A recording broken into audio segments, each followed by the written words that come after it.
Hello, hello, hello. Welcome to The Backroad. I'm Ethan Levesque, better known online as the Mainah Man. In this podcast, I share the strategies and principles that have shaped my life through business, marketing, and creativity to help you connect and build meaningful relationships with your audience, no matter the platform.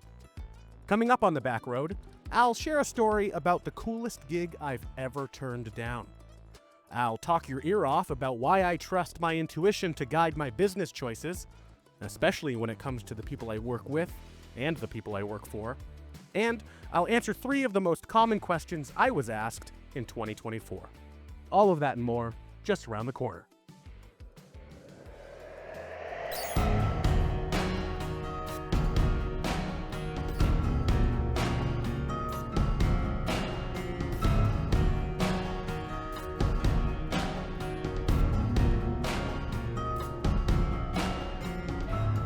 Welcome to episode 32.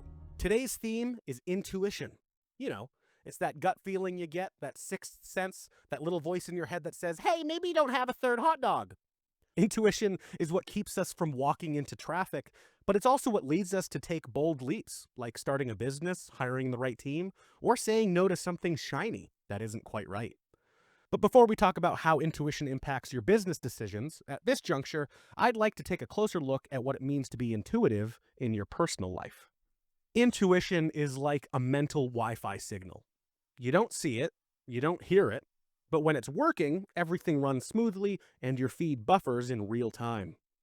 And just like a Wi-Fi signal, intuition can be annoyingly fickle. By that, I mean strong one moment and gone the next. It's that feeling you get when you just know something without being able to really explain why. Psychologists call it unconscious pattern recognition, but I call it the magical force that keeps me from eating gas station sushi. The truth is, intuition is constantly working behind the scenes, minute by minute, and it can do that because it's really just your subconscious paying attention to what your conscious self isn't. When you pick the fastest checkout line at the grocery store, but then realize you're stuck behind the coupon lady, your subconscious adds this detail to the list of things to look for next time. When your sense is telling you that someone's in a sour mood when they enter the room, and you say good morning, but they snap back with a don't talk to me, it's a terrible day, your subconscious is going to remember that encounter and make sure you approach them differently in the future. You may not remember your dad telling you to dress warm this weekend, but your subconscious remembers. And that's why you're going to coincidentally dress warm before leaving the house on Saturday morning. Intuition is always in play because your subconscious is always in play. We're all navigating life with an invisible compass, and we better get used to tuning into it because that's going to make the journey one hell of a lot smoother. Studies show that following your gut feeling leads to a better outcome more often than overthinking does. In fact, a study from the University of Leeds found that our subconscious processes information at lightning speed, often making the call right before we're even aware it needs to be made. And since we're talking stats, did you know that 95% of people who trust their gut in high-pressure situations claim in hindsight that they'd do it again? 95%. Even if they can't fully explain it, they back it. Trusting your intuition isn't just about being confident. It's about recognizing that your brain has been quietly gathering data your whole life. And it has opinions. So why not listen to them? Let's get into the meat and potatoes of this episode, shall we? I've been obsessed with storytelling for as long as I can remember.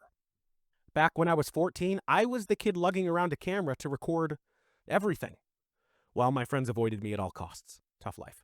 But by the time college came around, I knew that crafting stories wasn't just something I loved. It was something I wanted to build a career around.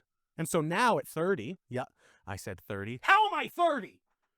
I run a video production company that lets me do what I love every day.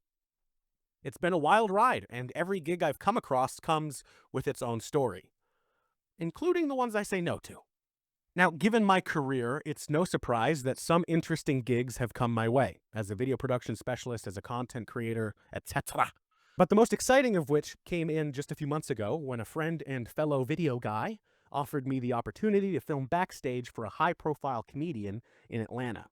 Now, on paper, this was perfect. I mean, how often does an opportunity like this come around? once every couple months, honestly. Capturing behind the scenes moments of someone who's mastered the art of entertaining an audience is right up my alley. Super interested in that.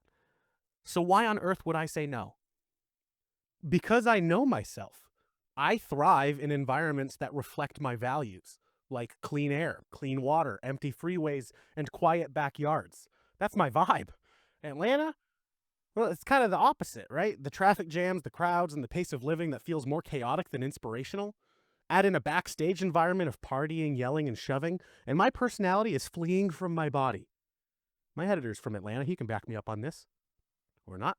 Don't get me wrong, this isn't me judging the city or the client for that matter, but it's just me knowing myself well enough to understand that I'm not going to have a good time while I'm there.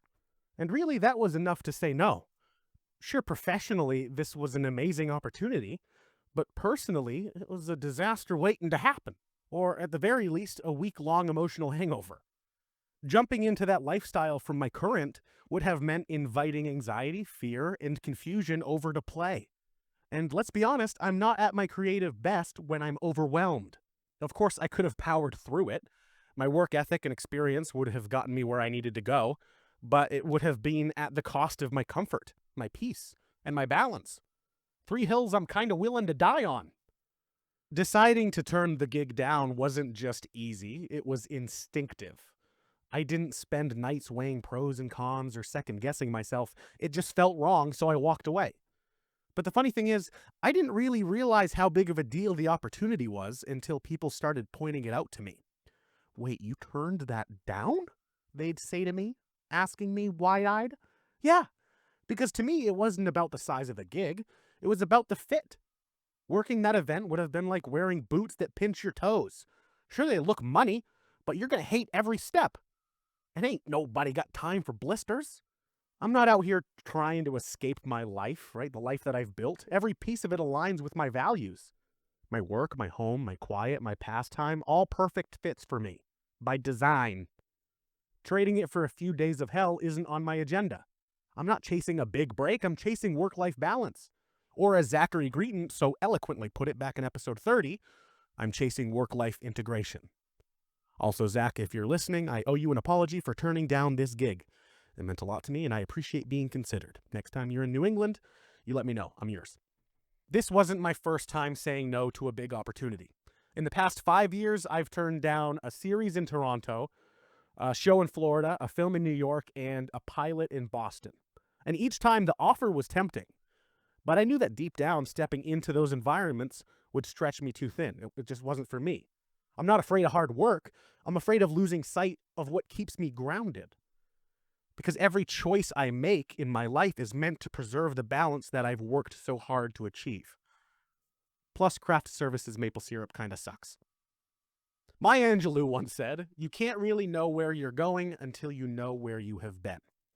And for me, intuition is knowing the kind of life I want and recognizing when something doesn't align with it. It's the quiet voice that reminds me of the path I've paved for myself. And sure, sometimes intuition feels like the GPS that reroutes mid-journey, but it always gets me where I'm supposed to go. It is worth mentioning that oftentimes people confuse their intuition with fear.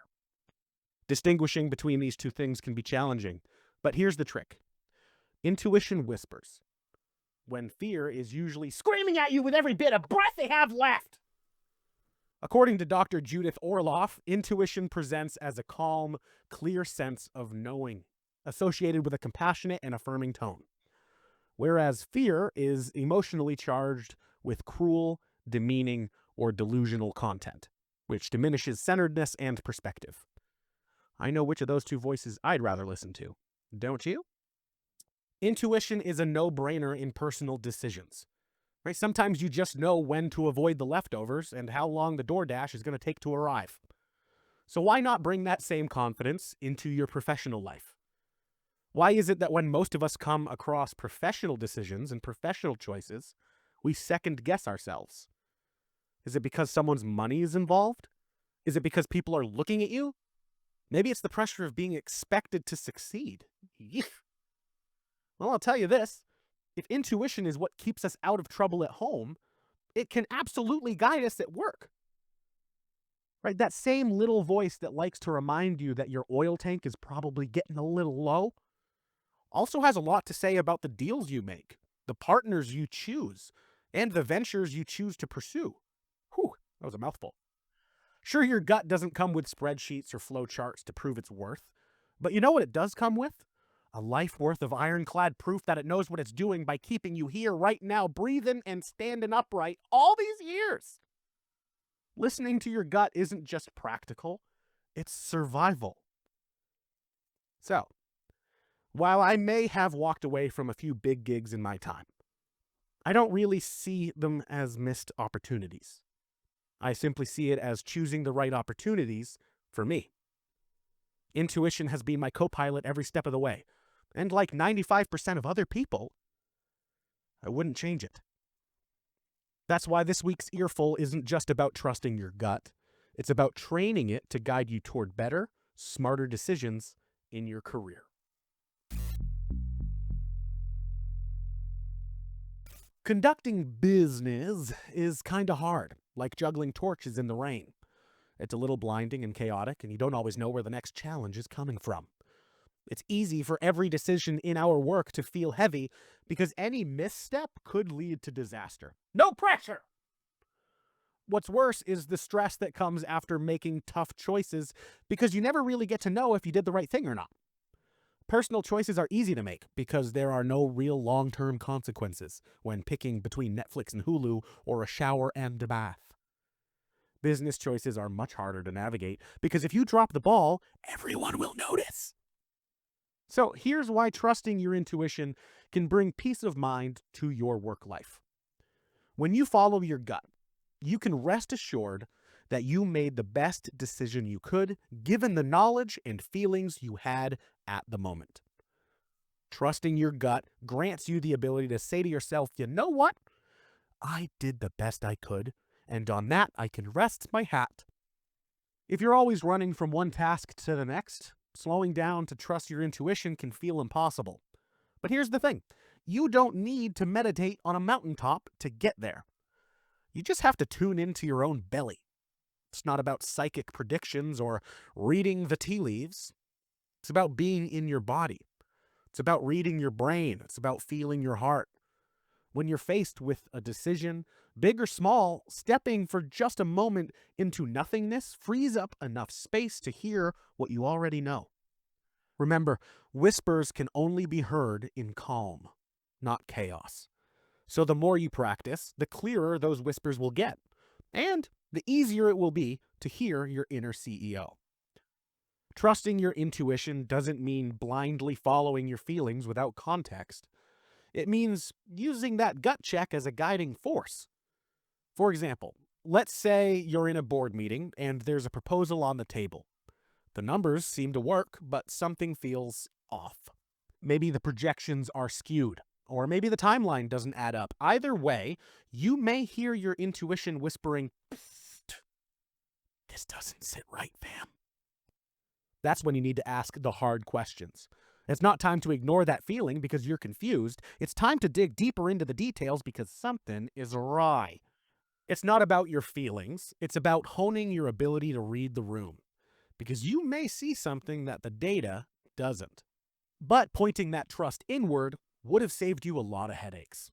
Your intuition picks up on things that are hard to articulate, like body language, tones, and inconsistencies. So trusting it can help you spot miscommunications before they cause problems, guide you through tough conversations with your colleagues, and keep you from being bamboozled by an overzealous salesman. Your intuition can be your best ally when it comes to your clients and partners too.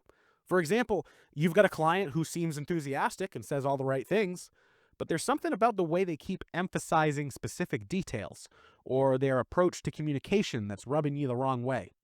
Probably left. Instead of just chalking it up to nerves or overcautiousness, check in with that intuition. Maybe they're not ready to commit, or perhaps they've got a miscommunicated agenda. Trust your instinct. This isn't about doubting people. It's about having a discerning eye. If your gut says slow down, slow down. It's a sign that something might be amiss, or that you need more time to build trust. The overall point is tapping into your intuition to guide your work, your company, or your brand's big picture opens up a new level of insight. Let's say, for example, your company is facing a crossroads and you're considering pivoting to a new market. Well, the financial team runs all the numbers and the data looks fine, but something in your gut knows this isn't the right direction. Instead of dismissing that feeling, you could be proactive and dive deeper into your company's core values, your team's strengths, and your customer feedback before making any big decisions. By listening to your intuition, you may uncover a better path that aligns with both your brand's mission and the market needs. Intuition even guides everyday decisions that hold influence over your brand's future, like buying a surge protector, saving your file, or locking your tools, because you never know when the power is going to flicker, or your project is going to crash, or a kid's going to steal your hammer to build a birdhouse. That was me. That kid was me. Sorry, Dad. If at this point you're not feeling like you're a good listener to yourself, or you feel like you can't tap into who you are, what you're thinking, you're not alone. I personally practice honoring my instincts by using the acronym STAR. S. Stop. If you ever need a check-in, literally just pause for a moment whenever you can. T. Tune. Pay attention to what you're feeling. Is there tension in your body? Are you still or are you shaky? Is there pain somewhere? A. Ask. What is my gut telling me? Don't overthink it, just listen to what it says. And finally, R. Reflect. Look back on past experiences. Have you been here before? Are there similarities between then and now? Do you need to speak up right now? What needs to be said?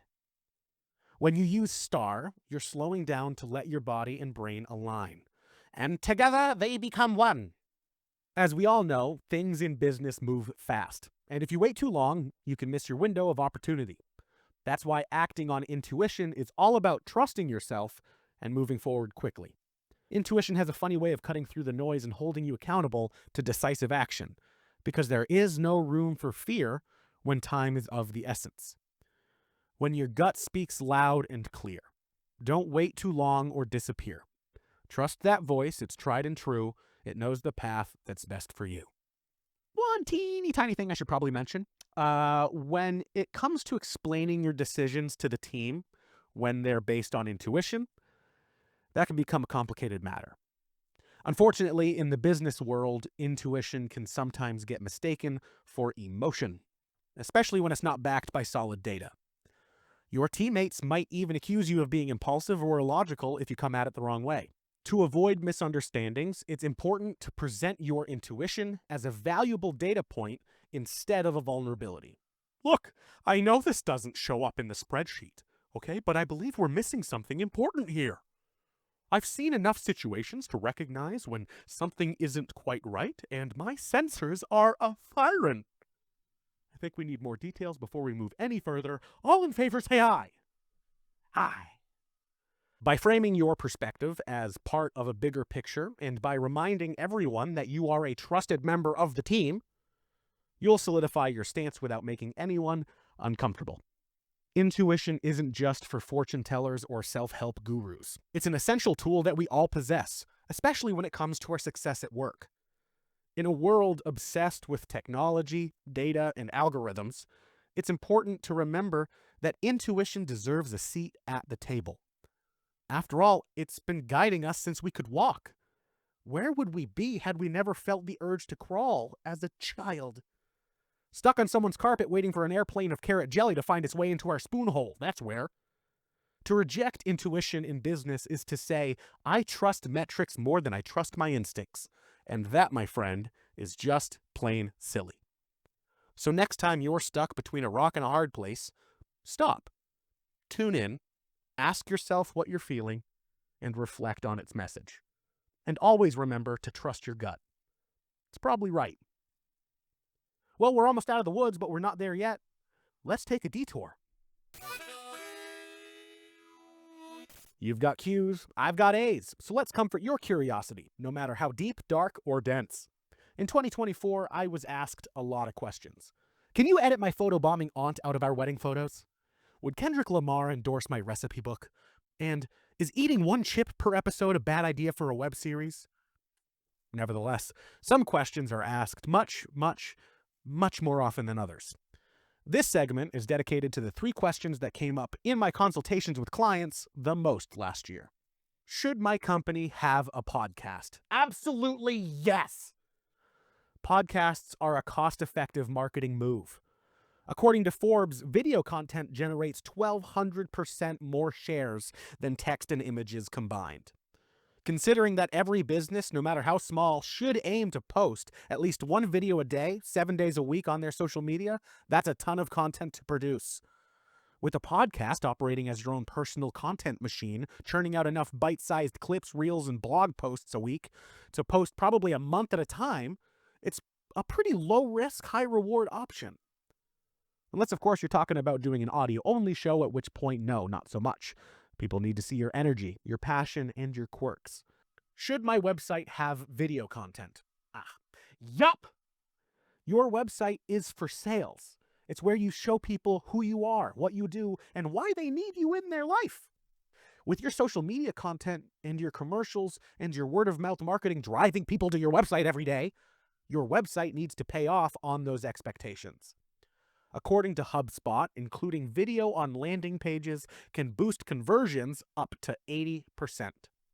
So whether it's a brand intro, a customer testimonial, an overview of your services, or FAQ videos like this one, video should be included. Video is shiny. It's sexy. It's the ultimate show and tell tool. That's why, for my clients, I make sure video exists on every single page. Should I capture candid video at my event? Of course you should. Anything you're going to pull your phone out for to snap a picture of is worth having video of as well. Capturing video, even if it's just candid, isn't just a good idea, it's a storytelling goldmine. As I explain on my website, northernoakmedia.com, everything you do for your business is a story waiting to be told. Candid moments bring authenticity to your brand by showing your audience who you truly are. Think of it not as filming an event, but as capturing stories that keep your audience engaged long after the event ends. It's giving your event itself more bang for its buck. Use video because video builds trust and connection like nothing else. Sure, photo intrigues, but video? That sells. Now I'd like to ask you a question. If every decision you've ever made had a Yelp review, what would your average star rating be? Thanks for listening. Thank you for walking the Backroad with me. I've been Ethan Levesque, here to help you accomplish your business, marketing, and creative goals. Now, the end of this journey has come, but with 32 episodes behind us and many more ahead of us, there's plenty more to learn. And speaking of learning, I'd like to end this episode by talking about a cause that's close to my heart. Pine Tree Camp. Pine Tree Camp isn't just a camp. It's a transformative escape where kids and adults with disabilities can experience the great outdoors without limits. It's a place where nature isn't a barrier, but an invitation to adventure. It's like Hogwarts, but instead of wands and owls, you've got s'mores and squirrels. On February 1st, I'm strapping on my snowmobile helmet to raise money for Pine Tree Camp through their legendary egg ride. And the best part? Every single dollar we raise goes straight to the camp. No middleman. Campers are the only ones that benefit. So here's the deal. I'll brave the cold and the snow drifts, and maybe even some awkward frostbite, if you donate. For every $50 donated, they'll stuff a raw egg in my snowsuit and send me off on a 3-hour sled ride. Sounds yucky, right? Because it is. This is my 3rd year doing it, and I'm an experienced pro right now. Donate to Pine Tree Camp today via the QR code on your screen or at the link in my bio. Don't forget to follow the Mainah Man on YouTube, Instagram, and Facebook. And if you have any questions regarding your brand, reach out via my website, northernoakmedia.com. Catch new episodes of The Backroad every other Wednesday at noon, wherever podcasts are found. And remember, you can get there from here. Nailed it! I have so much spit in my mouth. Inner ECO. Am I dyslexic? I might be dyslexic. I'm not dyslexic. I just wrote a 17-page script. I'm good.